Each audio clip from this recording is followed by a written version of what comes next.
अस्सलामुअलैकुम दोस्तों, हम पीएचडी का पेपर सॉल्व कर रहे थे और हमने मैथमेटिक्स पार्ट के पहले 18 क्वेश्चन कर लिए थे। तो आज हम इसी पेपर के पार्ट नंबर 3 अपलोड करेंगे। आज की वीडियो में हम क्वेश्चन नंबर 19 से क्वेश्चन 25 तक सॉल्व करेंगे। तो शुरू करते हैं क्वेश्चंस।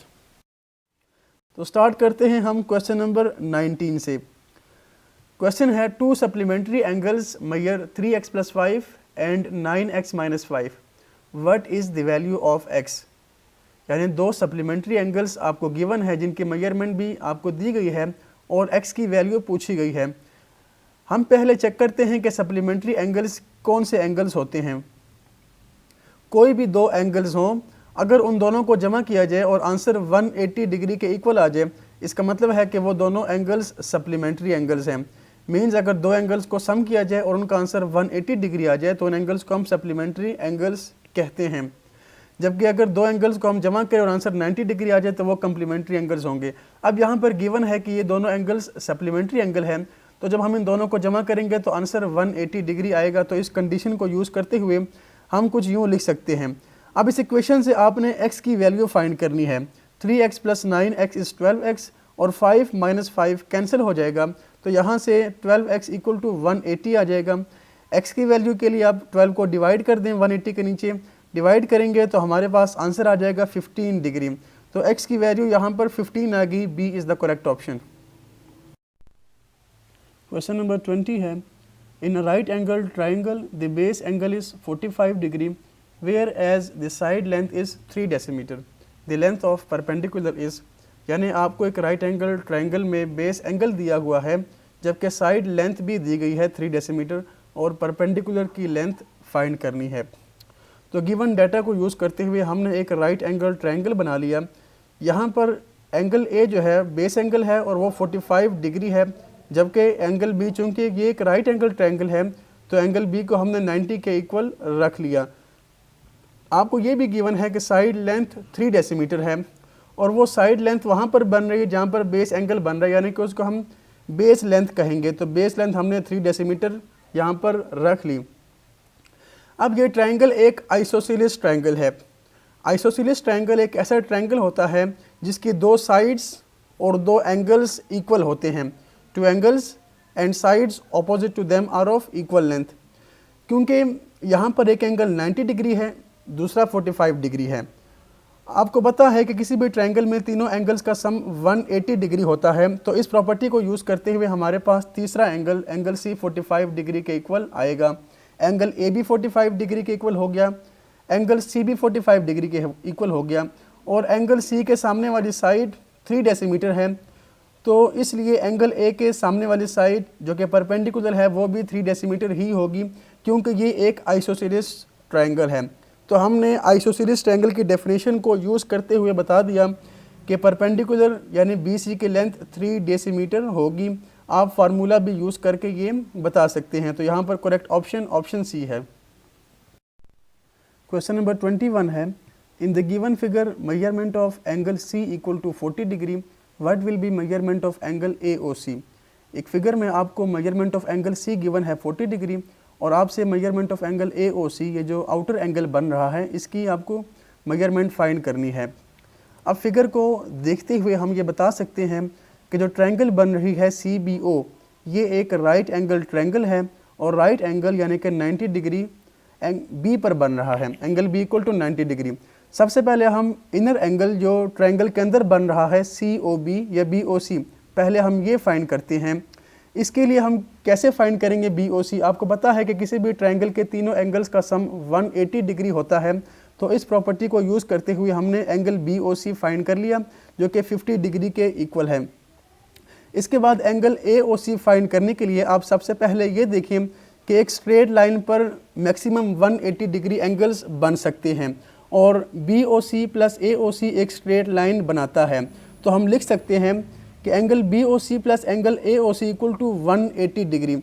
अब हमें इंटीरियर एंगल BOC पता है जिसकी लेंथ 50 डिग्री है, तो इसलिए हम एंगल AOC लिख सकते हैं 180 - 50 which is equal to 130 degree. यानी यहाँ पर करेक्ट ऑप्शन बी है 130 degree. Question number 22, a symbol whose value does not remain constant is called. एक ऐसा सिंबल जिसकी वैल्यू कांस्टेंट नहीं रहती, सेम नहीं रहती, यानी कि चेंज होती रहती है, उसे हम क्या कहते हैं?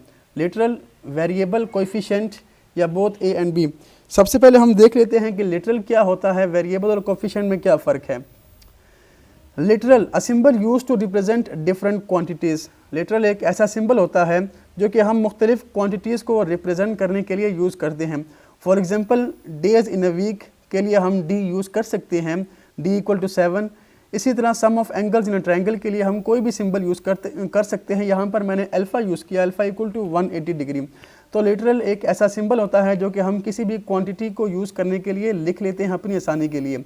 अब ये सिंबल डी जो है ये डेज को भी रिप्रेजेंट कर सकता है, इसी तरह डी डायमीटर को भी रिप्रेजेंट कर सकता है। इसका मतलब हुआ कि डी चेंज हो सकता है, डी फिक्स्ड नहीं है, यानी कि लिटरल जो है वो फिक्स नहीं है, चेंज हो सकता है। उसके बाद वेरिएबल को देख लें, a symbol used for any unknown. किसी भी अननाउन, मैथमेटिक्स में कोई भी अननाउन अगर आपको फाइंड करना हो तो उसके लिए हम कोई सिंबल यूज़ करते हैं अल्फ़ाबेट में से, उसे हम वेरिएबल कहते हैं। जैसा कि आपको इक्वेशन गिवन है, यहाँ पर एक्स अननाउन है और इसको हम वेरिएबल कहेंगे। तो लिटरल और वेरिएबल तकरीबन एक दूसरे से मिलती जुलती चीज़ें हैं। कोएफिशिएंट आप देख लें, कोएफिशिएंट क्या होता है? अ नंबर और constant quantity placed before a variable is called coefficient, यानी कि एक ऐसा नंबर या कांस्टेंट क्वांटिटी जो कि किसी वेरिएबल से पहले लिखा होता है, यानी कि वेरिएबल के साथ मल्टीप्लाई हो रहा होता है किसी भी अलजेब्राइक एक्सप्रेशन में या इक्वेशन में, उसे हम कोएफिशिएंट कहते हैं। y एक अननाउन है या वेरिएबल है, उससे पहले उसके साथ 2 मल्टीप्लाई हो रहा है, तो यहाँ पर 2 कोएफिशिएंट है। इसी तरह x का कोएफिशिएंट 9 है।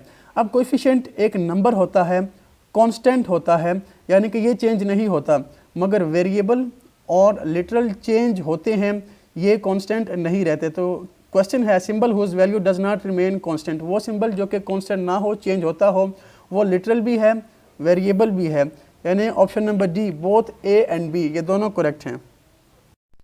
Question number 23, the class interval of class 6 to 15 is, यानी कि आपको क्लास गिवन है 6 to 15, इसका हमने इंटरवल फाइंड करना है।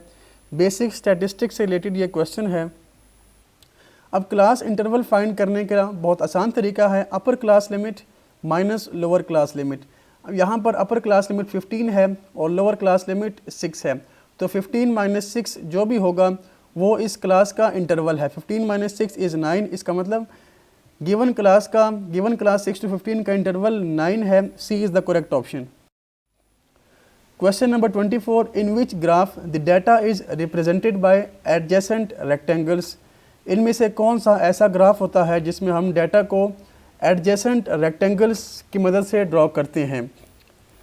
सबसे पहले आप देख लें लाइन ग्राफ को। लाइन ग्राफ में हम डाटा को एक लाइन की मदद से ड्रॉ करते हैं।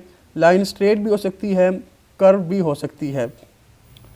उसके बाद आप देख लें बार ग्राफ और हिस्टोग्राम में क्या फ़र्क होता है। एक डायग्राम है हिस्टोग्राम की और ये डायग्राम है बार ग्राफ की।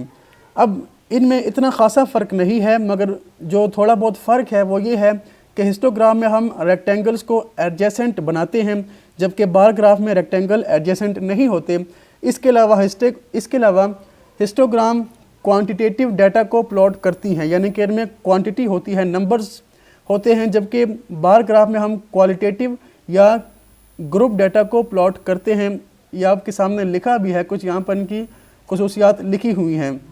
अगर हम बात करें पॉलीगॉन की, तो पॉलीगॉन का ग्राफ कुछ यूँ होता है कि आपने रेक्टेंगल्स को बना दिया और रेक्टेंगल्स को ड्रा करने के बाद उनके मिड पॉइंट्स को आपस में ज्वाइन करने से जो लाइन बनेगी उसे हम पॉलीगॉन कहेंगे। अब गिवन क्वेश्चन के मुताबिक कौन सा ग्राफ है जिसमें हम डाटा को एडजेसेंट रेक्टेंगल से शो करते हैं या बनाते हैं, तो वो हिस्टोग्राम है, यानी यहाँ पर ऑप्शन डी करेक्ट ऑप्शन है। नेक्स्ट क्वेश्चन है question number 25, the following details are of accidents done on a particular area of a highway, यानी आपको एक टेबल गिवन है जिसमें 5 दिन के अंदर जो एक्सीडेंट्स हुए हैं किसी भी हाईवे की ख़ास जगह पर, उनकी फ्रीक्वेंसी गिवन है कि हर दिन को कितने एक्सीडेंट्स हुए हैं। क्वेश्चन ये है, the percentage of accidents done on Wednesday are, Wednesday पर जो एक्सीडेंट्स हुए हैं उनकी परसेंटेज फाइंड करें।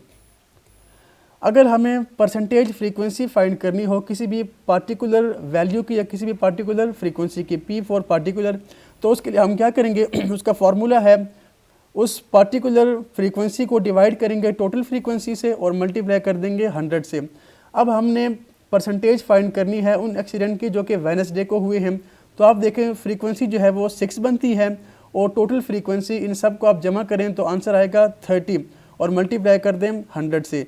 इसको जब हम सॉल्व करेंगे, कैलकुलेट करेंगे तो आंसर आ जाएगा 20। यानी कि जो वेडनेसडे को एक्सीडेंट्स हुए हैं वो टोटल का 20% बनते हैं। तो ये फार्मूला आपने यूज़ करना है percentage frequency of particular event को कैलकुलेट करने के लिए। तो यहाँ पर करेक्ट ऑप्शन ए है। तो व्यूअर्स, आज की वीडियो में हमने यहीं तक क्वेश्चन सॉल्व करने थे। उम्मीद है आपको वीडियो पसंद आई होगी। वीडियो को लाइक करना और चैनल को सब्सक्राइब करना मत भूलिएगा। अगले वीडियो तक के लिए दीजिए इजाज़त। अल्लाह हाफिज़।